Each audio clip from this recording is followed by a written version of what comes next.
চায়নাতে 6 বছর বয়স থেকে একটা বাচ্চাকে এআই সম্বন্ধে শিখতে হবে। এটা সব দেশে করা উচিত। এখন যে ফাস্ট চেঞ্জটা দেখতেছি, কোনো সময় এত র্যাপিডলি আমরা চেঞ্জ দেখি নাই দুনিয়ায়। সো ওই স্পিডে যদি চেঞ্জ হয় দুনিয়ায়, তো মানুষকে ওই লেভেলে এডুকেটেডও হইতে হবে। আজ থেকে 10 বছর যদি বলি, 10 বছরে পুরো দুনিয়ায় আমার মনে হয় এআই সেন্ট্রিক হয়ে যাবে। আর্টিফিশিয়াল ইন্টেলিজেন্স অনেক বড় হয়ে যাবে, আমরা কল্পনা করতে পারি না কত বড় হবে। এটা আমরা খুব শুনি যে এআই এর ব্যাপারে, যে এআই কয়েকদিন পরে মানুষের চাকরি খেয়ে দিবে। ক্যাপশনস বলে একটা অ্যাপ আছে, ভিডিও এডিটিং যে সেক্টরটা পুরো অটোমেটিকলি এডিট করে দেয়, আমার কিছু করা লাগে না। ক্যাপশনসও করে দেয়, এডিটিং যে এফেক্ট সব কিছুও করে দেয়। একটা নর্মাল মানুষ তার লাইফে কিভাবে এআই ইউজ করে তার লাইফ চেঞ্জ করতে পারে। বাংলাদেশে এই যে মানুষের যে জবের জিনিসটা মানুষ ধরে নেয় যে আমার Microsoft Office, PowerPoint, Excel Word, এই যেই ব্যবসা কঠিন, ওই ব্যবসা যদি আপনি করে দাঁড়াইতে পারবেন, আপনি টাকা বানাইতে পারবেন হিউজ। এআই ইউজ করতে পারে যে তাকে কেউ রিপ্লেস করতে পারবে না। এটা কেন? মেইন স্কিল হচ্ছে কমিউনিকেশন। যদি কমিউনিকেশন পারেন আপনি, আপনাকে এআই রিপ্লেস করতে পারবে না। ই কমার্স বিজনেসে এআই কিভাবে হেল্প করতে পারে আমাদেরকে? চিন্তা করেন, একটা রুমের মধ্যে 2000 মানুষ আছে, হিউজ। আপনি ওকে পিচ করতেছেন, 2000-এর মধ্যে 500 জন ক্যাপ কিনলো ধরেন। আমরা যখন দেখি অনলাইনে যে এই ছেলেরা মাত্র 1500 ফলোয়ার্স, 1500 ফলোয়ার্স কি 5000 ফলোয়ার্স আছে ইনস্টাগ্রামে, ওর বিজনেস কত ওয়ার্থ জানেন? $1 million, 5000 ফলোয়ার্স, মাসে কামাই যাচ্ছে 1 million। মাসিক। What is AI?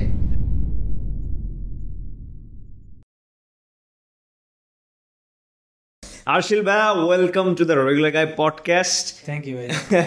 আমাদের হচ্ছে অডিয়েন্সের উদ্দেশ্যে আপনি ফার্স্টে আপনার ছোট্ট একটা ইন্ট্রোডাকশন দিবেন প্লিজ। আচ্ছা, sure, of course. First of all thank you আমাকে এখানে আনার জন্য। Very humble. তো আমাকে যারা চিনে না, ফার্স্ট অফ অল আমি আরশিল হক। আমি 10 বছরের প্রায় এক্সপিরিয়েন্স নিয়ে ফ্রিল্যান্সিং থেকে শুরু করে তারপর ওয়েব ডেভেলপমেন্টে ঢুকছি, তারপর এখন একটা এআই এজেন্সি চালাই। So that's what I do basically. সাথে অনেক কিছু এক্সপিরিয়েন্স পেয়েছি, শিখছি লাইফে অনেক কিছু, অন্য অন্য জায়গায়, অন্য অন্য ফিল্ডে। সো আমার এজেন্সির নাম হচ্ছে সিম্পলিনেস, যদি কেউ দেখতে চায়। আপনাদের কতজন টিম মেম্বার আপনার এজেন্সি? আমাদের এখন আছে প্রায় 6 জন মতো। পুরো রিমোটলি এজেন্সি ছিল, আমি রিসেন্টলি একটা অফিস নিছি। সো এখন একটু এক্সপ্যান্ড করার চেষ্টা করতেছি। শুরুতেই মানে আমি যে বিষয়টা নিয়ে আপনাকে জিজ্ঞেস করতে চাই সেটা হচ্ছে, রিসেন্টলি আমি একটা নিউজ দেখলাম যে চায়নাতে এলিমেন্টারি থেকেই হচ্ছে, মানে বয়স যদি বলি যে 6 বছর বয়স থেকে একটা বাচ্চাকে এআই সম্বন্ধে শিখতে হবে, বা এআই কেউ ইউজ থেকে শুরু করে সবকিছু শিখতে হবে, বিকজ তারা চায় তাদের বাচ্চাগুলো ফিউচার টেক লিডার্স হোক। অ্যান্ড চায়না কতটা অ্যাডভান্স সবকিছুতে সেটা আমরা জানি, মানে ওরা সবকিছু সবার আগে করে ফেলে। তো এই জিনিসটাকে আপনি কিভাবে দেখেন? আমার কাছে পার্সোনালি মনে হয় এটা সব দেশেই করা উচিত, ঠিক আছে? জাস্ট চায়না আমাদের থেকে অনেক আগায়, যেটার কারণে চায়না করতেছে। রিজন হচ্ছে প্রথমত সেটা হচ্ছে যে এআই এডুকেশনটা যত এআই এত র্যাপিড। আমরা দুনিয়ায় জীবনে ওয়েব যেটা বলে আর কি, ইন্টারনেট যখন আসছে, ওয়েব 1.0 2.0 পরে আসছে, সোশ্যাল মিডিয়া, এটা হচ্ছে ওয়েব 3.0 বলে এটাকে, এআই সময়টা। সো আগের যেগুলো হয়েছে, ইন্টারনেট যখন আসছে, সোশ্যাল মিডিয়া আসছে, কোনো সময় এত র্যাপিডলি আমরা চেঞ্জ দেখি নাই দুনিয়ায়। এখন যে স্পিডে চেঞ্জটা দেখতেছি, যে ফাস্ট চেঞ্জটা দেখতেছি, সো ওই স্পিডে যদি চেঞ্জ হয় দুনিয়ায়, তো মানুষকে ওই লেভেলে এডুকেটেডও হইতে হবে, যেন ওর সাথে টিকতে পারে আর কি। সো চায়না যেটা করতেছিল, এখানে আপনাকে বাচ্চাদের মানে একদম নিচ লেভেল থেকে আপনাকে আগে থেকে শিখে আসতেছে, যেটা অ্যাকচুয়ালি আমরা যদি চিন্তা করি সোশ্যাল মিডিয়াতেও করা উচিত ছিল। তাহলে বাচ্চারা যে ডিপ্রেশনে যায়, এগুলো যেত না। কিন্তু যে সোশ্যাল মিডিয়াতেও আমরা যদি ছোটবেলা থেকে ট্রেন করতাম যে সোশ্যাল মিডিয়া কেমনে নিজেকে কেমনে ইউজ করা উচিত, যেটা ধরতে গেলে কোম্পানিরা ট্রাই করছে অনেকটা, যে এই বয়সের পর ইউজ করা উচিত বা এই বয়সে, কিন্তু হয় না তো। একটা বাচ্চা 11 বছরের বাচ্চা খুলে বসে থাকে 18+ অ্যাকাউন্ট দিয়ে। কিন্তু এআইয়ের ক্ষেত্রে এটা সিমিলার অনেকটা, কারণ এআই আপনি ভালো দিকও আছে, খারাপ দিকও আছে। আপনি যদি না জানেন কোনটা ভালো কোনটা খারাপ, ইভেনচুয়ালি গিয়ে আপনি ডেঞ্জারে পড়ে যাবেন, একটা বাজে জায়গায় চলে যাবেন। সো আই থিঙ্ক অনেক স্মার্ট ডিসিশন এটা। ওই দিক থেকে দেখলে অনেক স্মার্ট ডিসিশন। আর পরে যদি আমরা টেকনোলজির দিক থেকে দেখি যে দুনিয়া কতটা আগাইতে পারবে না আগাইতে পারবে, অফকোর্স আমাদের আজ থেকে 10 বছর, যদি আমরা 10 বছর অনেক বেশি বলতেছি, আমরা আরও আগে হবে। বা যদি 10 বছর যদি বলি, 10 বছরে পুরো দুনিয়ায় আমার মনে হয় এআই সেন্ট্রিক হয়ে যাবে অনেকটা। মানে আর্টিফিশিয়াল ইন্টেলিজেন্স অনেক বড় হয়ে যাবে, আমরা কল্পনা করতে পারি না কত বড় হবে। অলরেডি অনেক বড় হয়ে গেছে বলা যায়। আচ্ছা, আমি যদি ধরেন আমি আপনাকে যদি একটা কোয়েশ্চেন করি, সেটা হচ্ছে আমি ধরেন এআই সম্বন্ধে, চ্যাট জিপিটি সম্বন্ধে আমার কোনো ধারণাই নেই, একদম আমি মূর্খ এই ব্যাপারে। হ্যাঁ, তো আপনি যদি আমাকে এআই এর ব্যাপারে কিছু শিক্ষা দিতে চান, বেসিক্যালি আপনি আমাকে কি বলবেন এআই এর ব্যাপারে, যে হোয়াট ইজ এআই? আচ্ছা আচ্ছা, আমার একটা মজা হয় কি, আমি না ওয়ার্ডস ব্রেকডাউন করতে অনেক মজা পাই। সো আমরা যদি একটু চিন্তা করে দেখি যে আর্টিফিশিয়াল ইন্টেলিজেন্স কি। সো ইন্টেলিজেন্স কি? ইন্টেলিজেন্স হচ্ছে বেসিকলি, হ্যাঁ, সো বেসিকলি স্কিলস অ্যাকোয়ার করা বা নলেজ অ্যাপ্লাই করা, এই দুইটাকে ইন্টেলিজেন্স বলি আমরা। তো আর্টিফিশিয়াল ইন্টেলিজেন্স বলতে একই জিনিস, জাস্ট মেশিন করতেছে, একটা মেশিন নিজের স্কিল নিজে অ্যাকোয়ার করতেছে বা নলেজ অ্যাপ্লাই করতেছে। সো মজার ব্যাপার হচ্ছে এখানে আমরা যদি একদম সিম্পল ভাষায় বলি, মেশিন নিজেকে নিজে ট্রেন করতে পারে। সো আমরা যেমন একটা বই পড়ে নিজেকে নিজে ট্রেন করতে পারি, মেশিন নিজেকে নিজে ট্রেন করতে পারে। সো ওইটাই বেসিক্যালি আর্টিফিশিয়াল ইন্টেলিজেন্স। আমরা এখানে যদি মানে একদম সিম্পল ভাষায় হচ্ছে এইটাই, ঠিক আছে। এখন পরে কি হইতেছে, ও আরও ইকুইপড হইতেছে টুলস দিয়ে। সো আমি ধরেন আপনি এখন নিজেকে নিজে ট্রেন করবেন অ্যাজ এ হিউম্যান, আপনি একটা হিউম্যান, ঠিক আছে। You want learn video editing. So আপনার একটা কোনো কিছু বেসিক্যালি পিসি লাগবে। সো আপনাকে কিছুতে ইকুইপ করতেছি, পরে আপনি নিজেকে ট্রেন করতেছেন, ভিডিও এডিটিং শিখতেছেন। সেম জিনিস মানুষরা এআইকে কিছুতে ইকুইপ করতেছে, ধর নতুন টেকনোলজিতে ইকুইপ করতেছে, অ্যান্ড মেশিন নিজেকে আরও বেশি ট্রেন করতেছে। So this is basically artificial intelligence, তাই না? নিজেকে নিজে ট্রেন করতেছে আরও বেশি, which is why it's scary and it is Assam both. কারণ ওর যেই স্কেলে ট্রেন করতে পারে ওই স্কেলে আমরা পারি না নিজেদেরকে ট্রেন করতে, অ্যান্ড স্ক্যারি বিকজ ও যে স্কেলে ট্রেন করতে পারে ওই স্কেলে আমরা পারি না নিজেদেরকে ট্রেন করতে। দুই দিকেই আছে। আমরা তো ওই যে মুভি টুভিতে দেখছি না, যে পুরো দুনিয়া ক্যাপচার করে ফেলতেছে এসে, ওই যে রোবট মুভিতে আমরা প্রায় দেখছি। তো ওই টাইপের হবে কিনা জানি না, বাট বেসিক্যালি জিনিসটা একদম সিম্পল ভাষায় এটাই। এখন আমরা বাংলাদেশে ধরি যে চ্যাট জিপিটি মানেই এআই, আর কিছু তো শুধু চ্যাট জিপিটি না, এটা ট্রু, মানে ম্যাক্সিমাম মানুষ এটাই মনে করে চ্যাট জিপিটিতে সীমাবদ্ধ। তো আরো যে একটা ভ্যাস্ট ওয়ার্ল্ড আছে এআই, এটা বুঝানো। এর দুনিয়াটা অনেক বড়। এরপর যদি আমি জিজ্ঞেস করি, ধরেন সবচেয়ে বেশি কোন সেক্টরে এ এর ব্যবহার হয় এখন ওয়ার্ল্ড ওয়াইড? আচ্ছা, এটাও আছে। আমরা যদি একটু চিন্তা করি যে চ্যাট জিপিটি আমরা চিন্তা করি যে চ্যাট জিপিটি এআই, তাই না? সো বাট অ্যাকচুয়ালি দুনিয়া যদি ধরেন চ্যাট জিপিটির এত ফেমটা কেন? ইজ ইট বিকজ আমরা কনজিউমার হিসাবে ইউজ করি, নাকি বিকজ যারা টেকনোলজি বানাইতেছে, যারা টুলস বানাচ্ছে ওদের জন্য সহজ? সো চ্যাট জিপিটি ওরা কী করছে, নিজের এপিআই বানাই দিছে যে ওর এআইটা যে কেউ ইউজ করতে পারবে, ঠিক আছে, নিজের টুলের মধ্যে। সো এটার কারণে কিন্তু চ্যাট জিপিটি এত ফেমাস মেইনলি। এটার কারণে এত কম্পিটিশন আছে। এখন ধরেন চায়না কী করতেছে, নিজের এপিআইগুলো ফ্রি করে দিচ্ছে, ওপেন সোর্স করে দিচ্ছে। চ্যাট জিপিটা যেমন টাকা দিতে হয়, ওরা যেমন ফ্রি করে দিচ্ছে, ওপেন সোর্স করে দিচ্ছে, সবাই অ্যাক্সেস করতে পারে, যেটার কারণে আপনার এইগুলো যে ঝামেলা হয় এই আর কি, এতে বেশি কিছু না। এখন তো আমরা ধরেন মানে সেক্টর ওয়াইজ গেলাম, তো একটা নর্মাল মানুষ তার লাইফে কিভাবে এআই ইউজ করে তার লাইফ চেঞ্জ করতে পারে, ডেইলি লাইফ থেকে শুরু করে এডুকেশন হইতে পারে, কর্মক্ষেত্র, বিজনেস হইতে পারে। মজা বলছে, আমি 2 দিন আগে মানে একদম রিসেন্টলি বললাম না একটা অফিস নিছি। তো অফিস নেওয়াতে আমি স্টোরি দিছি যে আমি জবের জন্য একটা কন্টেন্ট ম্যানেজার লাগবে। সো কন্টেন্ট ম্যানেজার প্রায় আমি 100টার উপর সিভি পাইছি। সো 100টার উপর সিভিতে আমি যদি খুলে দেখাই আপনাকে, ম্যাক্সিমামই স্কিলস পার্টটা থাকে না, যে আমি কী পারি।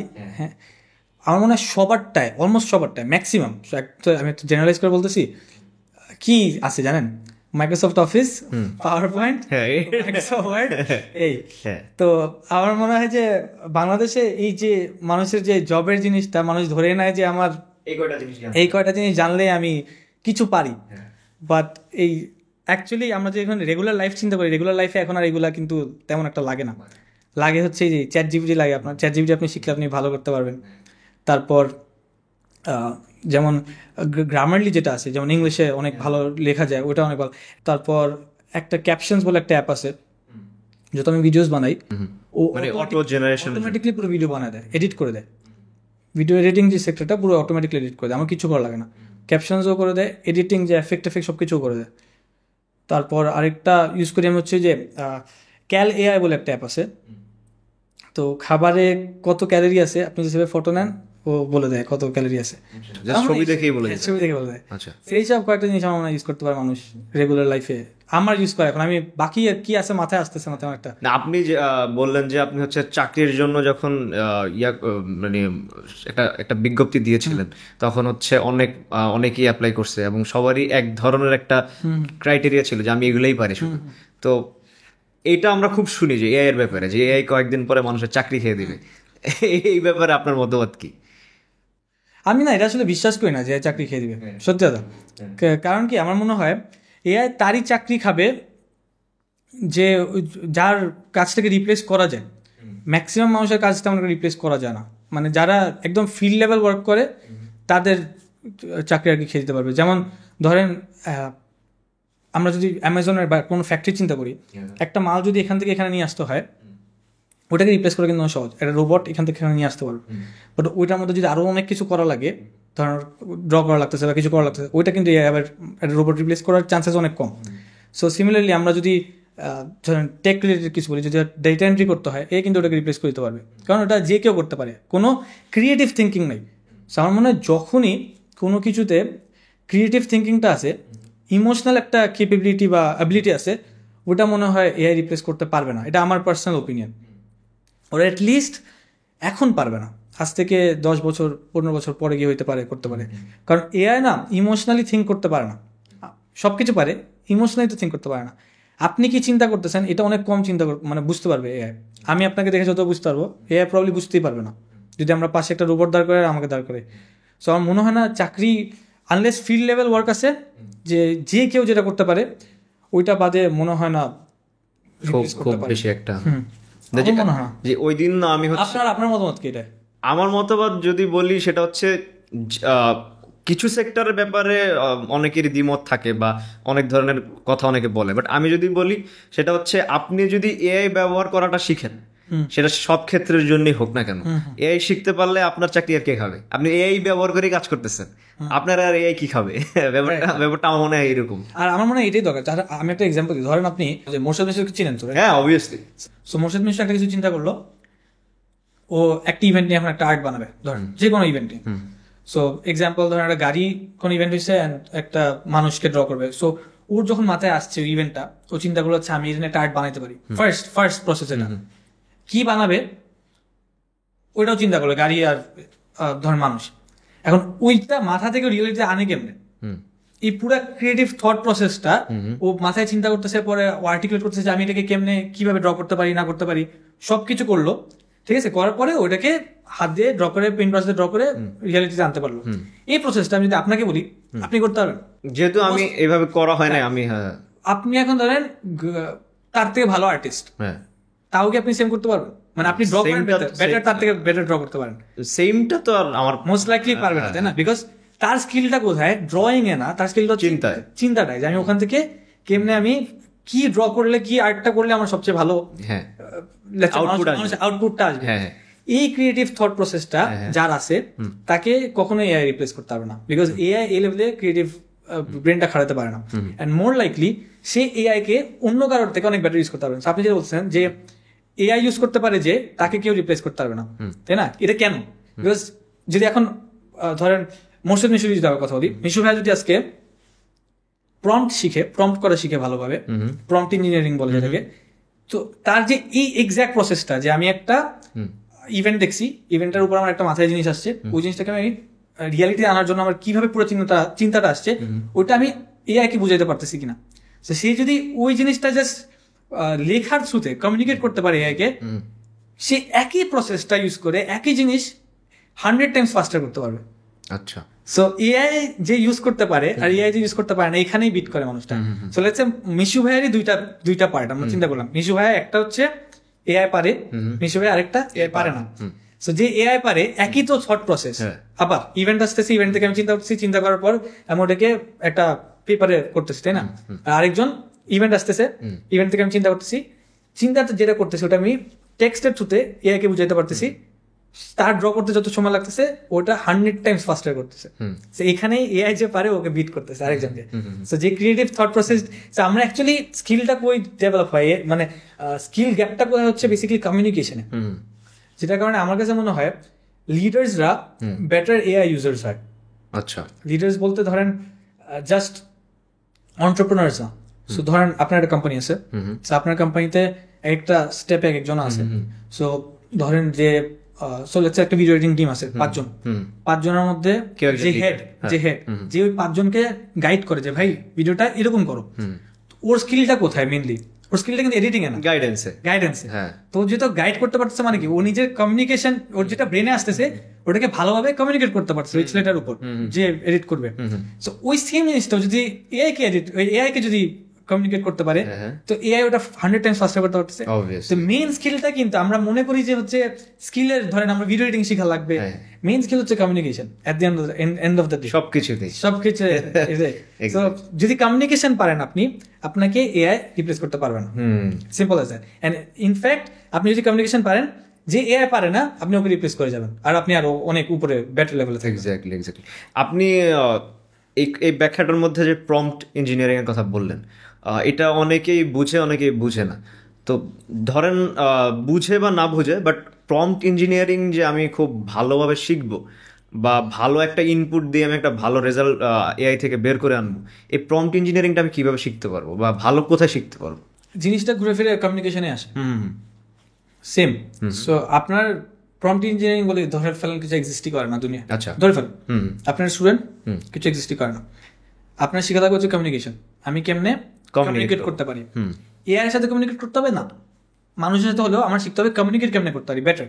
আবার কমিউনিকেশনটা কি, আমার মাথা থেকে যেটা আসতেছে ওটা আমি কতদূর বার করে আরেকটা মানুষকে শিখাইতে পারি। সো আমি একটা অলওয়েজ একটা জোসের এক্সাম্পল ইউজ করি, সেটা হচ্ছে আমি যদি আমার দাদিকে কিছু বুঝাইতে পারি, মানে অনেক ভালো বুঝাইতে পারি। বিকজ আমার দাদা দাদি ওদেরকে বুঝানো যত বয়স আছে আর যত ভয় পায় তারা, দেখবেন নিজেদের দাদা দাদিরা ফোনে কিছু করতে ভয় পায়, মনে হয় যে নষ্ট হয়ে যাবে, তাকে বুঝাতে পারলে স্কিলটা মানে আপনার অনেক ভালো। আরেকটা হচ্ছে যে বাচ্চা আলাদাই তো ভাই, অনেক অনেক ডিপের এটা হচ্ছে স্কিল, মাঝে মাঝে বাপ মারই বোঝানো যায়। আসলে কি হয়, যখন মানুষ বড় হয় না, বয়সের সাথে মানুষ ভয়টা বেশি চলে আসে, ভয় চলে আসে। আর হচ্ছে আপনার ওই যে একটা আমি অনেক জায়গায় বলে আর কি, যে ধরেন যখন মানুষের বয়স বেড়ে বেড়ে বেড়ে একটা বয়স্ক বা বৃদ্ধ অবস্থায় যায়, তার আবার তাদের ওই শিশুকালের যে একটা ব্রেন, ওই টাইপের একটা ব্রেনে চলে যায় অনেকটা। তার কিন্তু আমার কাছে মনে হয় উল্টা, দেখেন আপনি যখন ছোটবেলায় একটা বাচ্চাকে যদি আপনি কিছু দেন, ফোন দেন, ও ফোন ঘেড়ে কিছু রাখবে না, উল্টা পাল্টা, ওকে আপনি উল্টা শিখাতে পারবেন না, কিন্তু উল্টা পাল্টা করতে থাকবে ফোন। আর যখন আপনি একটা বয়স্ক ওকে দিবেন, উনি ভয় পাবে, উনি করতে পারবে, মনে হবে যে নষ্ট হয়ে যাবে, সবকিছু নষ্ট। আমার মা যেমন ফুড পান্ডে অর্ডার করতে গেলে আরসেল দেখো না কি করতেছে, একটু ভয়, এখন পারে শিখাতে পারে, কিন্তু ভয়টা থাকে বেশি। সো যেটা বলছেন প্রম্পট ইঞ্জিনিয়ারিং এ ক্ষেত্রটা হচ্ছে কমিউনিকেট করতে পারতে হবে। আপনার থটস যত কমিউনিকেট করতে পারবেন ইজিলি বেটার ভাবে, তত আপনি বেটার প্রম্পট ইঞ্জিনিয়ারিং করতে পারবেন। আগেন প্রম্পট ইঞ্জিনিয়ারিং যদি কিছু এক্সিস্টই না করে, আমরা চিন্তা করে ফেলি কমিউনিকেশন দেখি, এটাই at the end of the day আমাদের গোলটা। আর মজা করে হচ্ছে বাংলাদেশে স্পেসিফিকলি আমাদের যদি আমরা ইউথদেরকে দেখি, ম্যাক্সিমাম সমস্যা হচ্ছে কমিউনিকেশনে। ইনফ্যাক্ট ইউথ বাদ দেন, মানুষ এমবিএ করে আসে জব লেভেলে, বড় বড় ইউনিভার্সিটি থেকে পড়ে আসে, তারপরও ম্যাক্সিমাম সমস্যা হচ্ছে কমিউনিকেশনে। ইনফ্যাক্ট মানুষের, আমার তো কোনো স্কিলই নেই, আমি ধরতে গেলাম সত্যি কথা বলতে আমার কোনো স্কিলই নেই, আমার কাছে মনে হয় পার্সোনালি আমার থেকে অনেক বেটার ডিজাইনার্স আছে, অনেক বেটার এডিটার্স আছে, অনেক বেটার ডেভেলপার্স আছে। দ্য অনলি ডিফারেন্স ইজ আমি যে বাইরের ক্লায়েন্টের সাথে কথা বলতে পারি আর ও ওই লেভেলে কথা বলতে পারে না। আমি সবার কথা বলতেছি, আমি জেনারেলাইজ করে বলছি, ধরেন আরেকজনের সাথে যদি কম্পেয়ার করি, সো গ্যাপটা কই হলো, কমিউনিকেশনে হলো। ও আমার থেকে বেটার পারে, ও স্কিলও বেটার দেখাতে হবে, সবকিছু বেটার থাকতে হবে, কিন্তু ও যদি ওর সাথে কথাই না বলতে পারে ভালোভাবে, তাহলে ও কাজটা পাবে না। ওই আমরা যদি রুট লেভেল প্রবলেম দেখি বাংলাদেশে, এআই এর ক্ষেত্রেও যদি আমরা দেখি যে এআই কেমন আগাইতে পারবো, কমিউনিকেশন সলভ করতে হবে। আমরা যদি যে এজেন্সি ফ্রিল্যান্সিং এর যে ক্ষেত্রে দেখি, ওখানেও সেম। আমরা যদি ইনফ্যাক্ট জব সেক্টরেও দেখি, জব সেক্টরেও কমিউনিকেশনটা সলভ করতে হবে। আবার এখানে কমিউনিকেশনের ক্ষেত্রে আরেকটা আসে ল্যাঙ্গুয়েজ। ধরেন এটা রাফেদ ভাইয়ের একটা ইভেন্টে আমি বলতে শুনছি, রাফেদ রাকিব ভাই, যে উনি নিজেই বলছে যে আমি তো বাংলাদেশের বেস্ট ভিডিও এডিটর না, বাট আলহামদুলিল্লাহ উনি তো একটা ভালো একটা কোম্পানি দাঁড়া করাইছে, বা হচ্ছে মোটামুটি ভালো ওনার আর্নিং ভালো হচ্ছে, বা ওনার মানে একটা ভালো পরিচিতি পাইছে এই এজেন্সি থেকে উনি। তো উনি নিজেই বলছে I am not the best video editor in Bangladesh, আমার চেয়ে অনেক ভালো ভালো এডিটর আছে, অনেক ভালো ভালো, বাট আমার কোনটা best, I can communicate. And বাংলাদেশের ফ্রিল্যান্সারদের একটা মেইন সমস্যা হচ্ছে ওরা অনেকেই ইংলিশে ওদের দক্ষতা নাই, মানে ইংলিশে কথাই বলতে পারে না, কমিউনিকেট করতে পারে না। বাট এডিটিং বলেন, অনেকে গ্রাফিক্সের কাজ, অনেকে বিভিন্ন কাজ স্কিলের সেরা, কিন্তু কমিউনিকেশনে ওরা মারা খেয়ে যায়, মানে ম্যাক্সিমাম। ভাই রাফায়েত ভাইয়ের জিনিসটা কি, আসলে রাফায়েত ভাইয়া আমরা রিয়েলাইজ করি না, একবার চিন্তা করে দেখেন জিনিসটা, he has 10 years of experience, 10 years। মানে আমার মনে আছে আমি তাকে চিনতাম না, বাট যত একটা ইনফ্লুয়েন্সার ছিল তো আমি একদিন ফাইবারে, তখন মনে হচ্ছে 1-1.5 মাস হয়েছে মাত্র ফাইবারে ঢুকছে, সো হি হ্যাড নাথিং, মানে অনেক কম, আর ওই বেশি হইতে পারে আমার এক্সাক্ট মনে নেই, বাট তেমন কিছু ছিল না, ঠিক আছে, ফাইবারে অত বড় ছিল না। সো আমি আমার ভাইকে দেখাইছিলাম, আর সে তখন একটা ভিডিও, তার যে ফাইবারের যে মেইন ভিডিওটা সুপার একটা ভিডিও, ঠিক আছে, যে ক্রিকেট ভিডিওটা, আমি বলছিলাম দেখবা ভাই এটা অনেক ভালো করবে, বিশ্বাস করেন, আমি জানি না বিশ্বাস করেন, বাট ওই সময় বলছিলাম 6 মাস পরে দেখি সে একদম বুম একদম টপ এতে চলে গেছে। তো কিন্তু মানুষ যেটা রিয়েলাইজ করে না, আমি তখন আমি একসময় আমি এটা বলতেছি কেন, আমার ওই সময় রিয়েলাইজেশনটা একটা আসছিল যে how can this man do it, মানে আমি কেন পারলাম না তার জায়গায়, মানে আমি করছি ধরেন ভালোই $15,000 কামাইছি ধরেন, ঠিক আছে, ফাইবারে, কিন্তু সে এত বেশি কেন করতে পারছে, যে টপ সেলে চলে গেল 6 মাসে, আমি কেন পারলাম না জিনিসটা।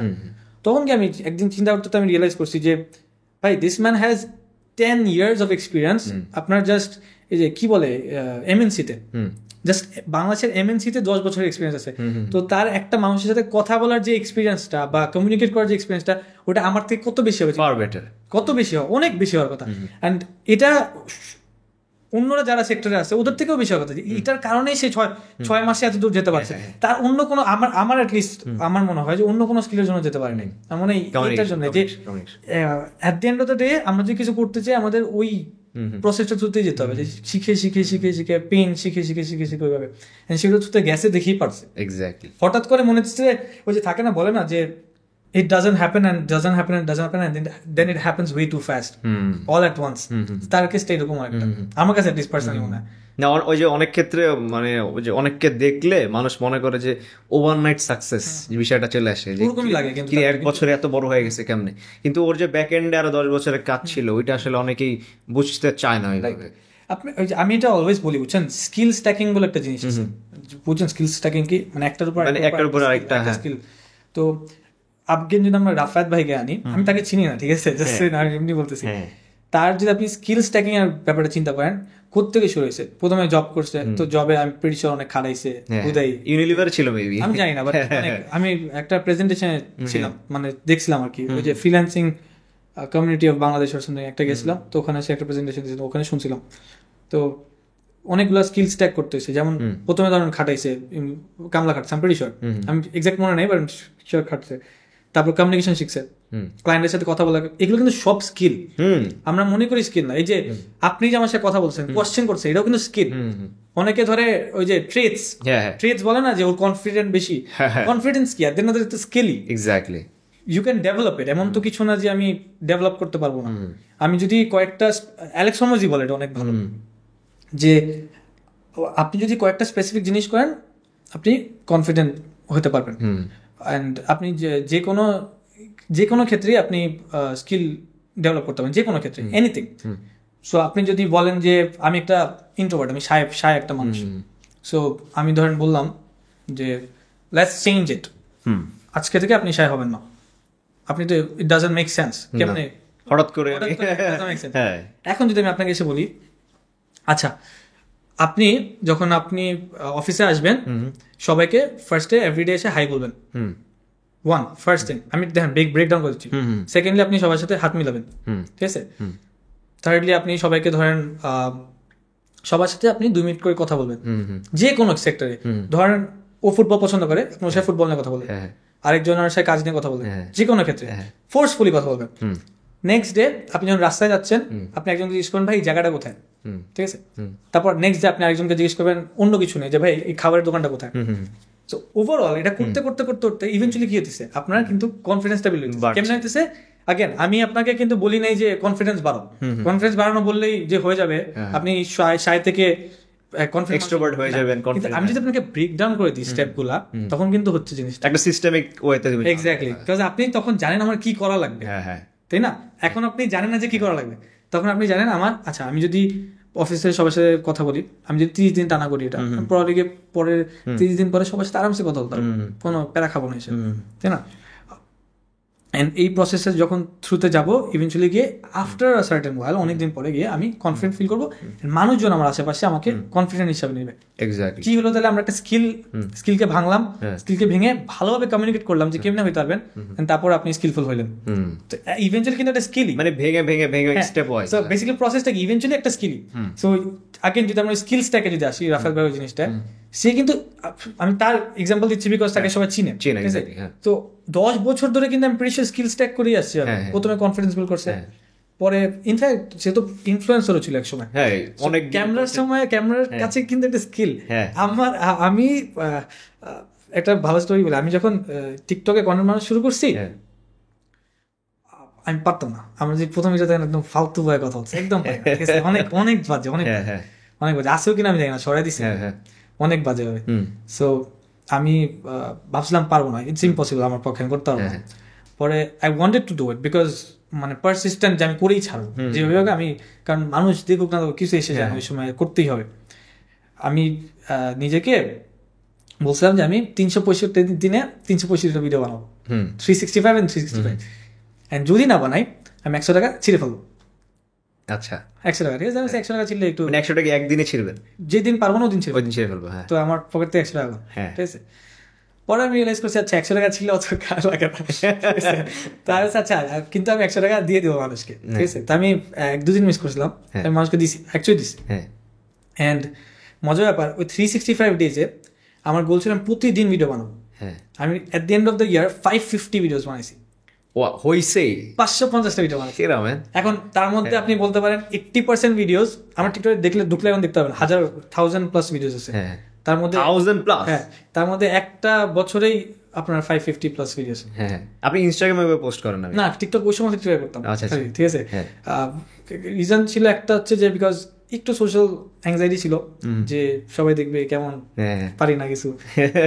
ওই সময় কেউ ছিল না, মানে আমার ভিডিও খালি ধর আমার ফ্যামিলি বা অন্য কেউ দেখতেছে না, এটা একটা রিজন ওই সময় আর কি। ফ্রেন্ডরা কেউ দেখতেছে না ওই সময়, বিকজ টিকটকে কেউ নাই, যেটা প্রায় আজ থেকে 2-3 বছর আগের কথা। টিকটক তো হঠাৎ করে বাইরে হয়েছে। এনিওয়ে, সো যেটা বলছিলাম, 550টা বানাইছি, তার মধ্যে 80% ভিডিওস ধরেন আপনি বুলশিট, মানে ইন সিম্পল ওয়ার্ডস বলছে একদম ফালতু ভিডিও।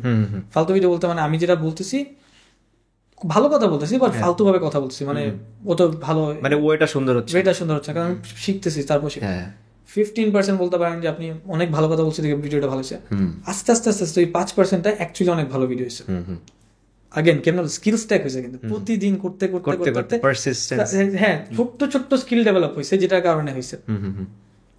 ইভেন্চুয়ালি আমার মেসেজটা হচ্ছে এটাই যে তারও যদি জার্নিটা দেখেন আপনি, ওই স্কিল স্ট্যাক করতে করতে করতে 10 বছর পরে যখন ফ্রিল্যান্সিং এ আসছে, ফ্রিল্যান্সিং এর কিন্তু কোর স্কিল হচ্ছে আপনার ভিডিও এডিটিং না বা গ্রাফিক ডিজাইন না, কোর স্কিল হচ্ছে ব্যাকএন্ডটা, যে আমি কি ইংলিশে মানুষের সাথে ভালোভাবে কথা বলতে পারি।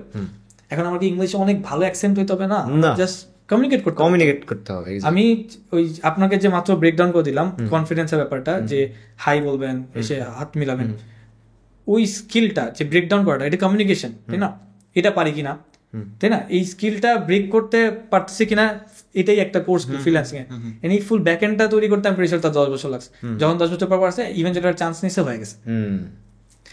এইটা আপনি যেটা যে বললেন অনেক ডিপে গিয়ে বলছি, না না না না, এটা আমি অনেক রিলেট করতে পারছি। এটা কারণ হচ্ছে, যদি আপনি আমাকে জিজ্ঞেস করেন যে সানি ভাই আপনার হচ্ছে বেস্ট স্কিল কোনটা, তাহলে আমি বলবো যে ভাই আই ফিল লাইক মানে I am the best communicator. আমার এটা মনে হয়। এটার কারণ হচ্ছে, মানে ধরেন আমার কারোর সাথে মিশতে, কারোর সাথে কথা বলতে কখনোই আমার মনে হয় যে আমি কেন আগে হাই বলবো, আমি কেন আগে সালাম দিব, এই ইগোটা আমার কাজ করে না। ধরেন মানে এটা ছোটবেলা থেকেই, মানে আমি ধরেন সেটা হোক রিক্সাওয়ালা, হোক দারোয়ান, হোক স্কুল টিচার, হোক ফ্রেন্ড, ছোট ভাই, বড় ভাই, মানে I can communicate so well. হ্যাঁ, মানে এটা আমার মনে হয় একটা স্কিলই আছে, আমি আর কিছুই পারি না। মানে আমি নিজেকে বড় করার জন্য বলছি না, মানে আমার মনে হয় আমি খুব ভালো কমিউনিকেট করতে পারি। এন্ড গিয়ে ধরেন একটা হাই দিলাম, হাতে বাড়ি টাড়ি দিয়ে, আরে ব্রো কি অবস্থা, হ্যাঁ, মানে আপনি যখন একটা এনার্জি ওরা দিবেন যে হ্যাঁ উনি একটা গুড ভাইব দিতেছে, আপনার বিহেভ ভালো, আপনি সালাম দিলেন, হাই দিলেন, হ্যাঁ, মানুষকে একটু ওয়ার্ম ফিল করাইতে হয়, তাহলে হচ্ছে আমার মনে হয় যে মানে যদি আপনি পার্সোনালি মিট করেন, অনলাইন কমিউনিকেট একটু ডিফারেন্ট, আপনি সেটা ফেসবুক, মেসেঞ্জার বা অন্যভাবে যেভাবে করেন, বাট সামনাসামনিটা আমি বললাম যে এইভাবেই আসলে হয়। মানে আপনি যদি দেখেন যে না ভাই আমি তো হাই দিলে আমি ছোট হয়ে যাবো, তাইলে ভাই সমস্যা। হ্যাঁ, আপনি বলেন না যে সে যে ভালোভাবে হাত মিলানো এগুলো, তো এরাও কিন্তু ইভেন্চুয়ালি মানে আমরা রিয়েলাইজ করি না, বাট এই ছোট ছোট জিনিসই কিন্তু স্কিল। যেমন আমি এখন ধরেন চা খাইতে গেলাম, আমার কোন একটা ছোট ভাইয়ের সাথে বা আমার একটা ফ্রেন্ডের সাথে বা আমার একটা বড় ভাইয়ের সাথে কোনো একটা আরেকজন আসছে, তার ওর সাথে দেখা হয়েছে, আমার একটা সিগনেচার স্টাইল হইতেছে হাতে হাতে ক্ল্যাপ করা, যেটা অনেক সাউন্ড হবে, হ্যাঁ টস করে একটা সাউন্ড হবে, হ্যাঁ এটা একটা ধরেন একটা আমার মনে একটা এনার্জি প্রডিউস করে, এন্ড সবাই আমাকে ওই সাইন দিয়ে চিনে যে ভাই আসলে একটা সাউন্ড হয়। আমরা এটা যদি আরো ব্রেকডাউন করে আমি ধরেন আজকে কারোর সাথে বসলাম, ও একটু স্ট্রঙ্গার বা বেটার ম্যান হওয়ার চেষ্টা করতেছে, ঠিক আছে, মোর ম্যানলি হওয়ার চেষ্টা করতেছে, this is a part of the core skill. পুরো ম্যানলি যদি আমি অনেক কিছু ধরি, আপনার পশ্চার ভালো, আপনি সুন্দর, আপনার বিয়ার্ড আছে, বিয়ার্ড না থাকলেও ধরেন আপনি পশ্চার ভালো, আপনার ফিগার টিগার ভালো, সবকিছু যদি একটা যদি তার মধ্যে একটা পার্ট অফ দ্য স্কিল হচ্ছে এটা, কিন্তু এনার্জি এন্ড আপনি যে হাত কেমনে মিলাইতেছেন, তাই না, এটা ম্যাটার করে কিন্তু পুরোটা স্কিল একটা ওভারঅল স্কিল। আমি যদি আপনাকে এসে বলি যে আপনি অনেক ম্যানলি, আমি কি মিন করছি আপনি বলতে পারবেন, জীবনে ব্রেকডাউন করতে পারবেন জিনিসটা, মানে অনেক ডিফিকাল্ট, হ্যাঁ অনেক ডিফিকাল্ট, কিন্তু ওটা কি অনেকগুলো স্কিল স্ট্যাক করে আমি তারপর বলতে চাচ্ছি আপনি ম্যানলি। তো ওই আপনি বলাতে আমার মাথায় আসলে জিনিসটা যে ইভেন্চুয়ালি কিন্তু একটা পার্ট স্কিল স্ট্যাক করতেছেন, ওইটা আপনার একটা স্কিল যে আপনি এসে ভালোভাবে ইয়ে করতেছেন, মানুষের সাথে এনার্জিটা দেখাইতেছেন, ওই স্কিলের উপর ইভেন্চুয়ালি কি একজন আপনাকে ধরেন বলতে আপনি অনেক ম্যানলি।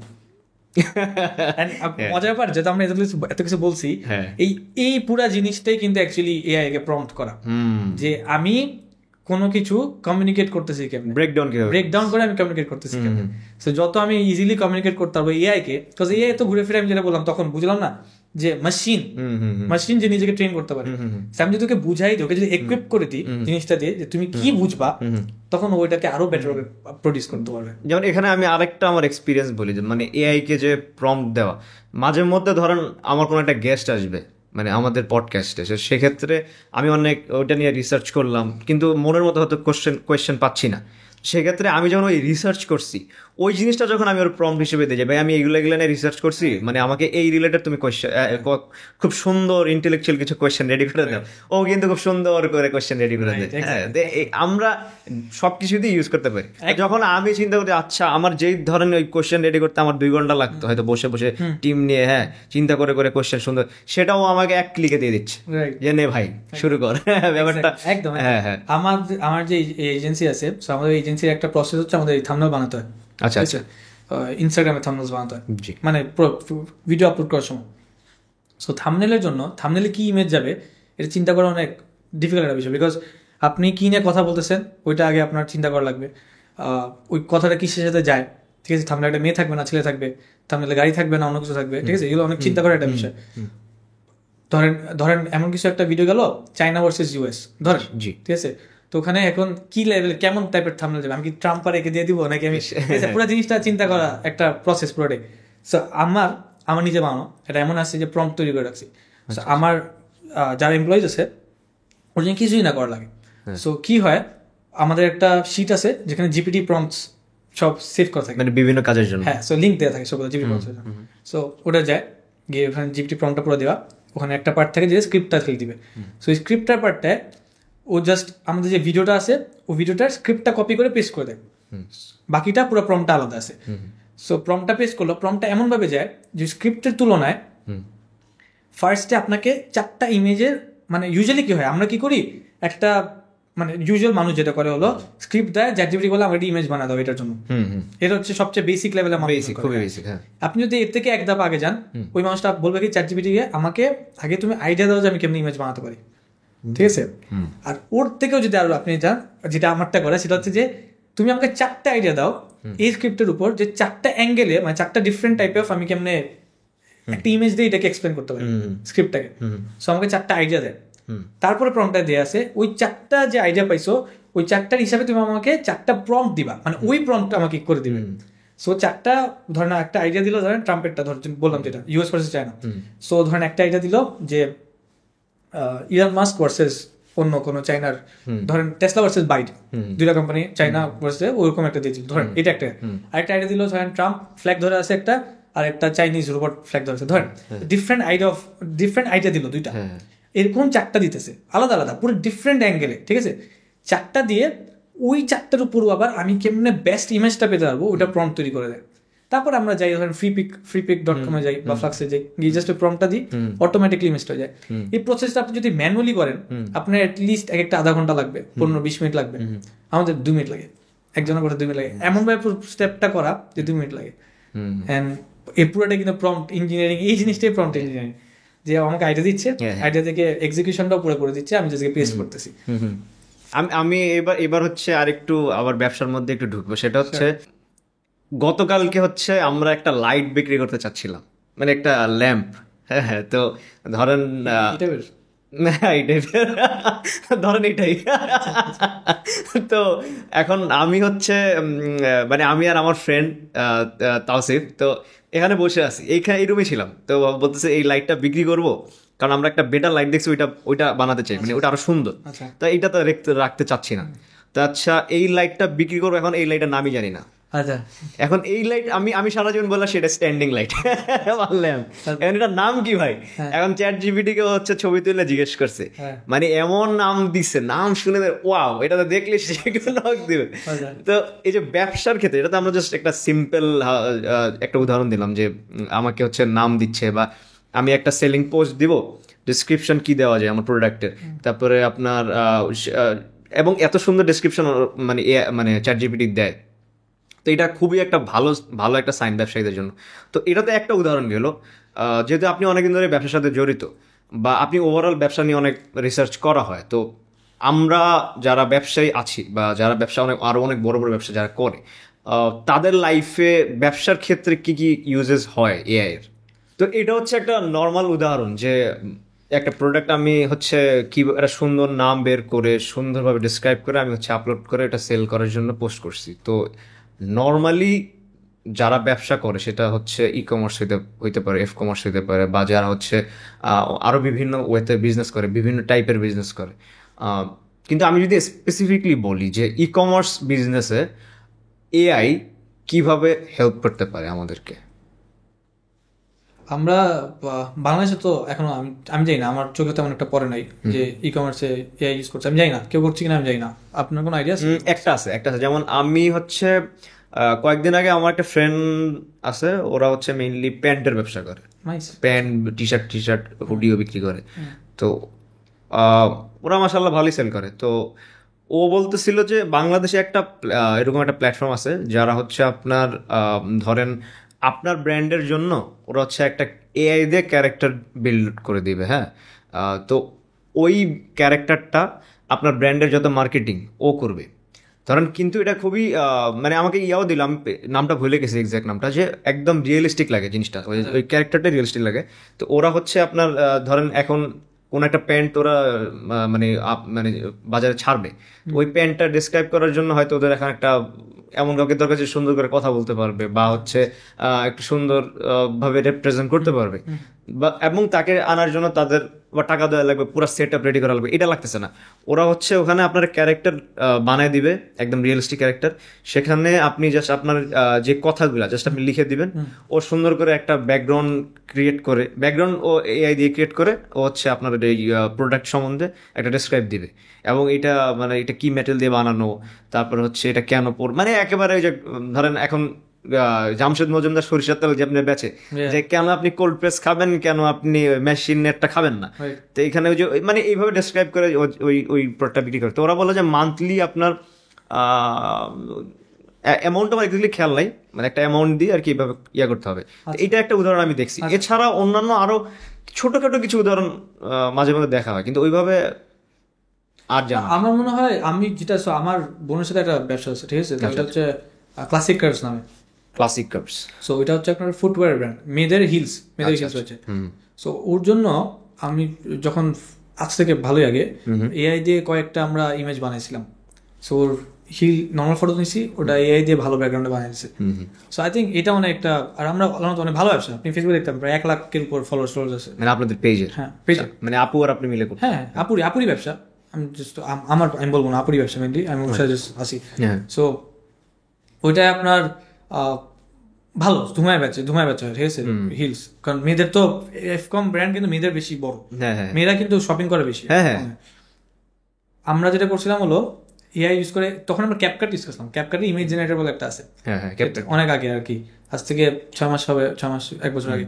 তো ওখানে ও জাস্ট নর্মাল একটা হিলের পিকচার নিছে, ওই সেম হিলটাকে ইমেজে বসা দিছে সুন্দর ব্যাকগ্রাউন্ডে, গ্রিন একটা সুন্দর ব্যাকগ্রাউন্ডে, ওই ইমেজগুলো ইউজ করে আমরা প্রোডাক্ট প্রমোট করছিলাম, অনেক ভালো করছিল। সো আই থিঙ্ক এইটা একটা এক্সাম্পল অনেক করতে পারে। এখন তো ক্যাপকাটও লাগে না, আরো ভালো ভালো আছে, ফ্লাক্স ইউজ করা যায়, ফ্রি পিকে সাবস্ক্রিপশন নিলে অনেকগুলো করা যায়। মানে আপনাদের এই যে হিলসের ব্যবসার কথা বললেন, এটাতে মানে সেলস কিরকম হয় মান্থলি?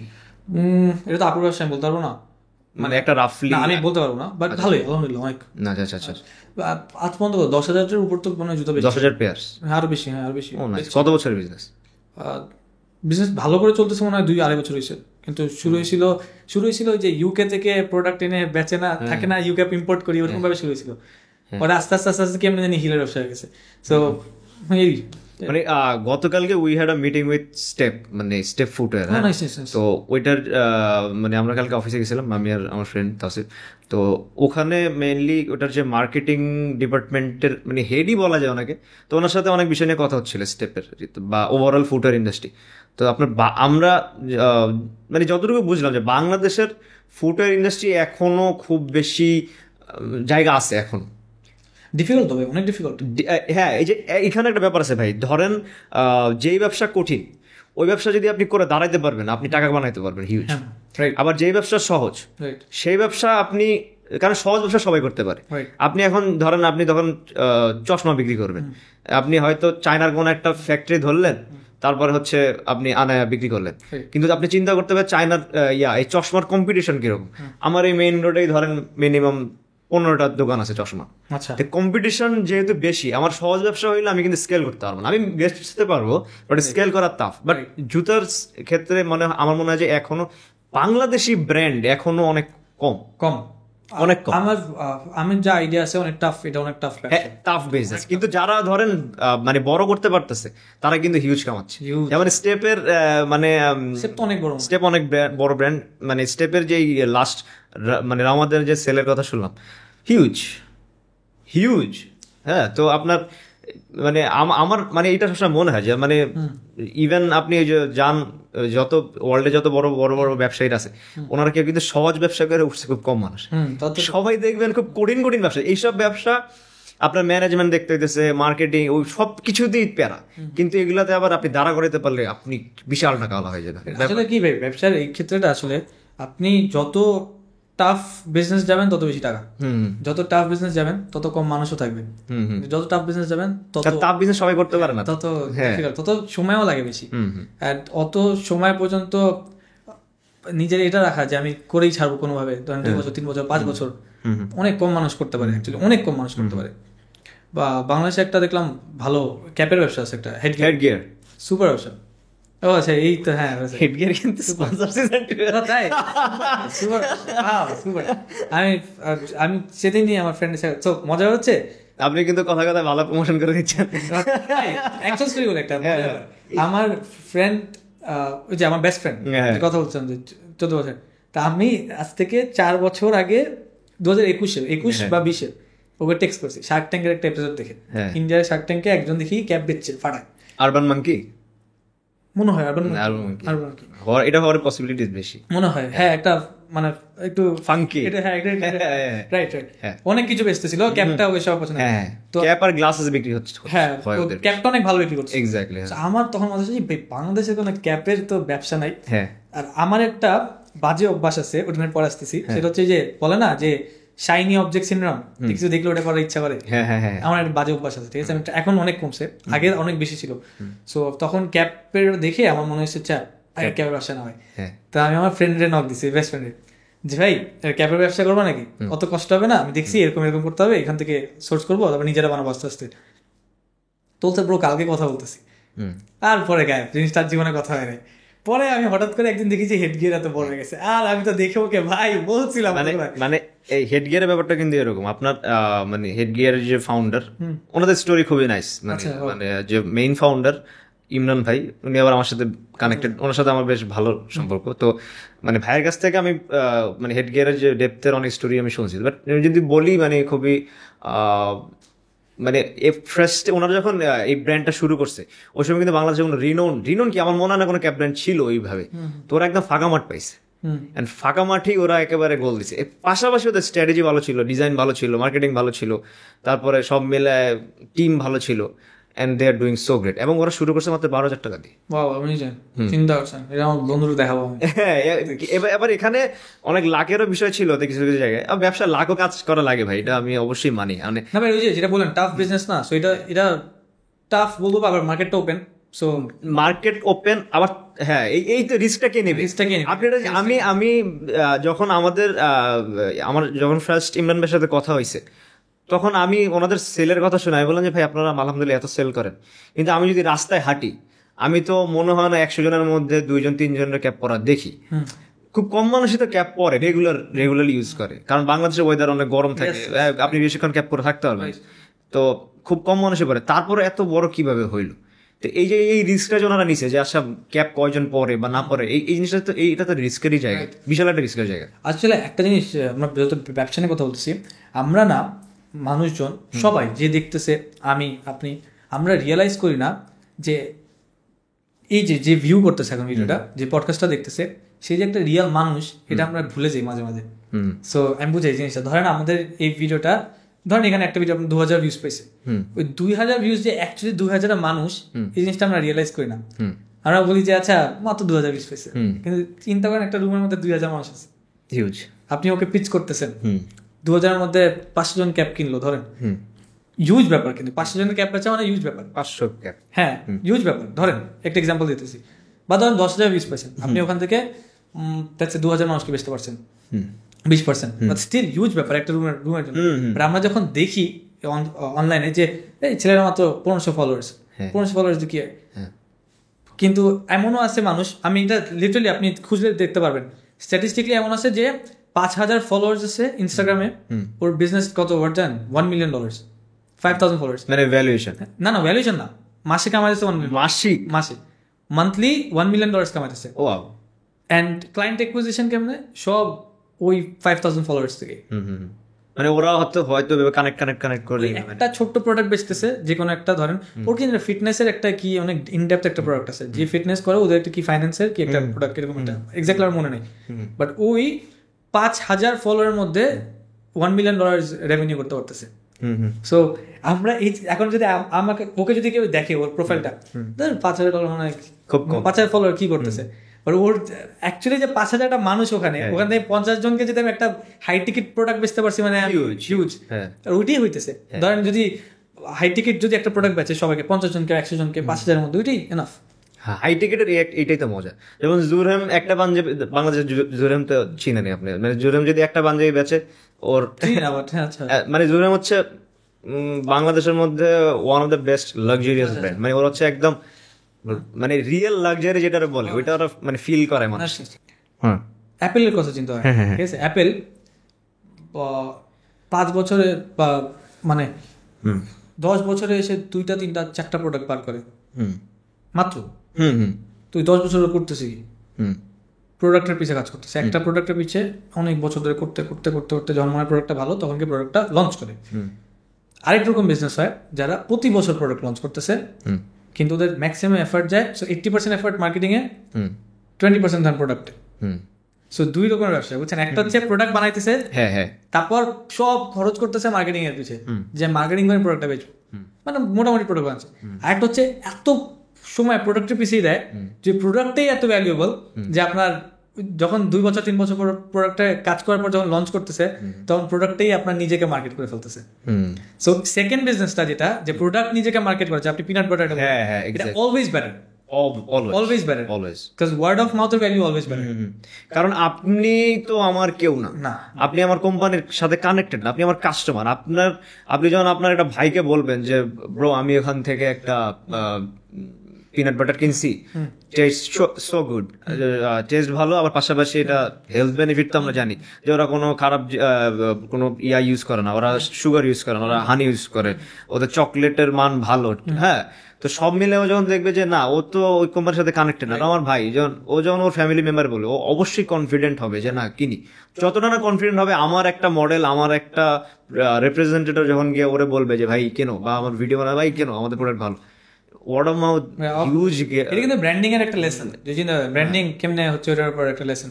আমরা যদি ওই যে দেখেন যে কি বলে বাংলাদেশে ইনফ্লুয়েন্সার তো অভাব নেই, অনেক চারিদিকে মনে হয় ইনফ্লুয়েন্সার, না দেখলেই মনে হয় যে ইনফ্লুয়েন্সার, বাট অ্যাকচুয়ালি যদি চিন্তা করেন ইনফ্লুয়েন্সার মানে কি, যে পোস্ট করে সেই কি ইনফ্লুয়েন্স করলো না, যে একটা কোনো কিছুতে। আচ্ছা ইনফ্লুয়েন্স মানে কি, আমরা যদি ব্রেকডাউন করি, ঠিক আছে, ইনফ্লুয়েন্স মানে হচ্ছে কোনো আমাকে, আপনি ধরেন একটা ইনফ্লুয়েন্সার, আমাকে আপনি একটা পোস্ট করছেন, আপনার পোস্টটা আমাকে কোনো অ্যাকশন নিতে হেল্প করছে বা বাধ্য করছে, ঠিক আছে, আপনার ইনফ্লুয়েন্সে আমি একটা অ্যাকশন নিচ্ছি, ঠিক আছে। এই জিনিসটা বাংলাদেশে কয়জন করতে পারে? খুব কম, তাই না? এন্ড এইটাই আসলে এই আমি যেটা বলছিলাম ব্র্যান্ডিং এর লেসনটা। অনেকে দেখবেন শুরুতেই স্পন্সর দিয়ে ঘুরে দেয় নিজের পেজ, ঠিক আছে, তখন কিন্তু ওই সেম লেভেলের এটা থাকে না, ইন্টারাকশনটা থাকে না। যে আমাকে কেউ বললো যে এই ওই যে বলো এক্সাম্পল দেয় না, যে ফোন বেচতেছে একটা ইনফ্লুয়েন্সার, যে ফোন ইউজও করে না, নিজে আইফোন ইউজ করতেছে, পরে বেচতেছে এখন ইনফিনিক্স বা লেনোভো। সো রিজন কি, যে ব্র্যান্ডিং এর ডিফারেন্সটা না, ওই যে মানে আমার কাছে ইনফ্লুয়েন্সার বলতে বোঝায় অ্যালেক্স হরমোজ, আমার কাছে ইনফ্লুয়েন্সার বলতে বোঝায় অ্যান্ড্রু টেড। আপনার কাছে অ্যান্ড্রু টেড ভালো না লাগতে পারে, আমার কাছে হয়তো না, বাট ওটা আসলে ডিফারেন্ট কাইন্ড। কেন কি আমি বোঝানোর চেষ্টা করছি, ইনফ্লুয়েন্সার বলতে আসলে মানে ইনফ্লুয়েন্স করতে হবে। ইনফ্লুয়েন্সার মানুষ মনে করে যে জাস্ট মোটিভেট করা, এটা কিন্তু না। ইনফ্লুয়েন্স হতে পারে যে আমাকে প্রোডাক্টে নিয়ে যেতেছে, প্রোডাক্টে হেল্প করতেছে যাওয়াতে, প্রোডাক্টে কিনাতে হেল্প করতেছে। বা আবার আমি আরেকটা জিনিস বলি, ইনফিনিক্সের যেটাই আসলাম, একটা ব্র্যান্ড, এটা একটা মার্কেটিং লেসন, ঠিক আছে, যেই দেখতেছে ওর জন্য হেল্প হবে।